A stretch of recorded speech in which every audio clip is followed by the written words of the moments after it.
Welcome back to The Broken Brain. It's Thursday Thistory. Don't worry about if it's actually Thursday that it's released. It's a little late, guys, trying to make this happen. So, you know what? But it's here. Thursday Thistory is a weekly feature on The Broken Brain where we look at someone or something or things or people in the history of psychology, especially where it bumps up into culture as it is wont to do. So this, as I said, is a weekly thing. The full episodes are always available to all the patrons of The Broken Brain who are donating to help the program keep it going and helping out with our monthly charities as well. The first chunk is always available as a sample to everybody out there in the world who might be listening. So hope you enjoy this section. And if you're interested in becoming a member of the Patreon community, go to patreon.com/brokenbrain. or go to dwighthurst.com/support to find that and other ways you can support the program. But if you are a subscriber to Patreon, 50% of your donation will always go to the charity of focus within the time that you join, that we're focused on at the time you join, and will continue to go to payment to them for the duration of your time. As long as you're a paid member, 50% will go to the charity in the month that you chose. We're continuing our focus this month, the Lavender Rights Project.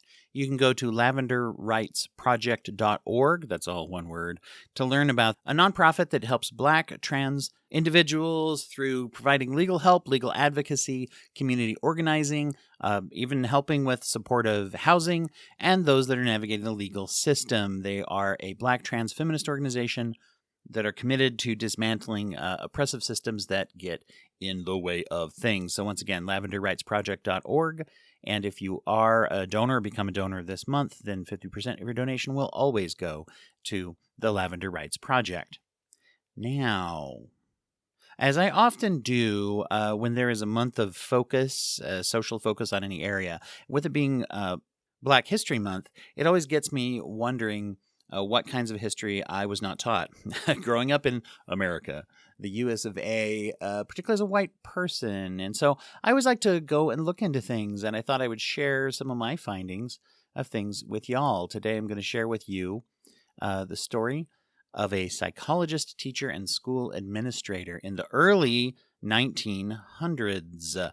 In fact, we're going back in time to the span of time is between 1895 and 1934. And we're going to talk also about why that was not nearly long enough of a span of time for a person's life. But unfortunately, that's what we got to work with. But some cool things happened in that span of time.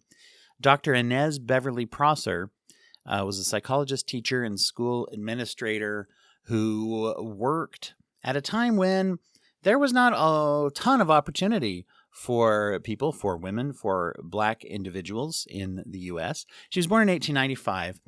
She was like I think, seventh. Let me see, I wrote that down somewhere. Seventh of 11 kids. Lived and worked mostly in South Texas throughout her career and her life. Interesting thing, her parents were big advocates of education. A lot of things, and I've talked before and done some history episodes about how Black people in the early American history not only valued education as a way to improve the lives of their kids in particular and help, they also were active in voting and creating voting community action that helped to eventually led to some of the laws that led to free childhood education for everybody in the U.S.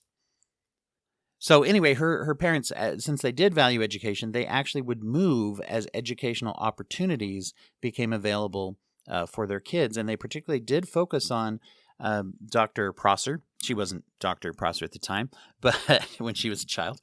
But they focused on her educational needs quite a bit as she had a great aptitude. There was some decision-making in the family about who to send to college. The parents had saved up enough for only one of their children, and ultimately it was decided to send her to earn her degree. She ended up going to Tillotson College and Tougaloo College, both in Texas,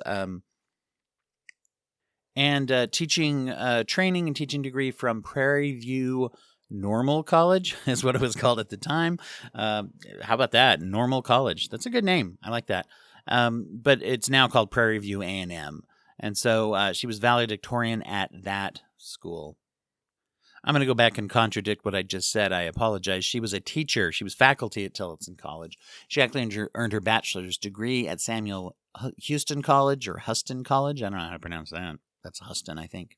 Anyway, and she also got a master's degree in educational psychology. That one was from the University of Colorado. She was involved with so many universities that my notes and the articles that I'm looking at are just all over the place, which I am leaving that in. She was so educated and worked in education so much. The reason I'm leaving my mistake in here is just to emphasize that she was all over education. That was her world and the psychology of learning. Eventually, by the way, she also was able to save and provide a college education for 6 of her siblings as well. So obviously a family tradition that she carried on, this heritage of the love and value of education. Schools, when she was young, were still highly segregated, and even school records and some of the historical records provided for Black children and Black families were spurious. In fact, the year of 1895 is one of the years that I found that she was born. There's some question over give or take a few years there. That was the one that popped up the most when I was looking, but I also saw 1897, 1894. So and that's just an emphasis there as well, that when you are looking at bad record keeping, I don't know, one of the only things I can say, back then they didn't have computers and shit, but, it makes you wonder about the value placed on that. What was society's value that they were placing on human beings? I think that at least, whether or not that's the reason for bad record keeping, maybe there's other reasons. I will say that that actually works as a metaphor, because I don't think we can argue that there was difficulty there in the way society was valuing Black people at the time.